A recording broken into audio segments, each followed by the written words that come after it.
Is it tough for you to distinguish yourself like I'm Chris Cornell, I'm not Soundgarden, I'm not Audioslave, I'm not Temple of the Dog, I'm this person and I'm this musician? Sometimes, yeah.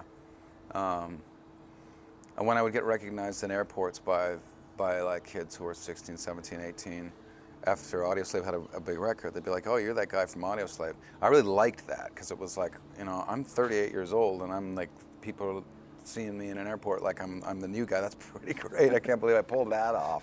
I think there are fans of Soundgarden that didn't give Audioslave the time of day. Didn't want to even know about it. There are also fans that like hardcore fans of the record Euphoria Morning that like Soundgarden, and maybe they like Audioslave, but me by myself, whatever it is that I do when I'm not thinking about anyone else, that's what they like. And so like going out and touring on my own, I really can just kind of trying to present all of those things, and it's almost like making a case for, yes, I am, a common thread in all of these records and these bands and all of these different things that I do. Talking about that, what do you attribute your longevity to? I mean, maybe it's partly that. Maybe it's partly the fact that somehow or another,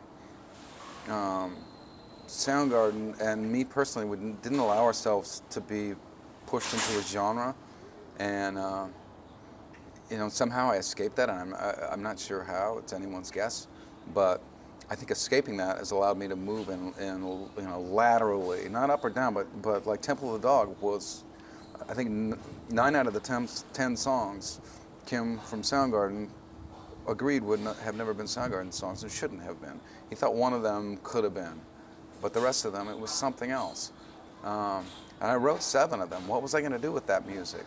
The fact that we put that out there, the fact that we made that record, and around the same time I did Seasons and a couple other solo things that got out there, it kind of showed people, okay, he's not just this guy that screams like a dying cat. He writes other songs, he does other things.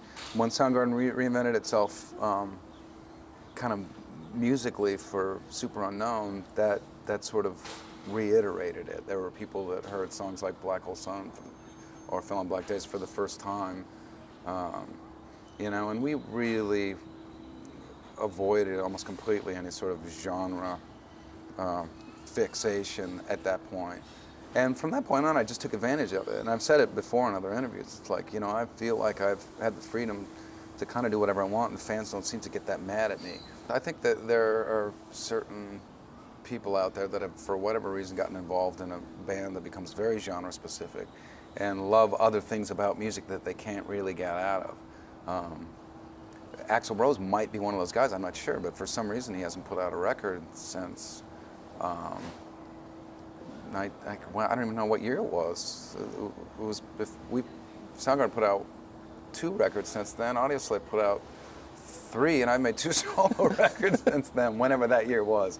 And I don't know why, but I feel like that could be part of it, is that, he's afraid that he's not going to be able to release a record that includes all of these different influences that he has. I don't know. I was raised on listening to the whole Beatles catalog, where I thought rock music was, you do whatever you want, you include any influences that you have into your band, sing it in any style that fits for that, and that's what a rock band is.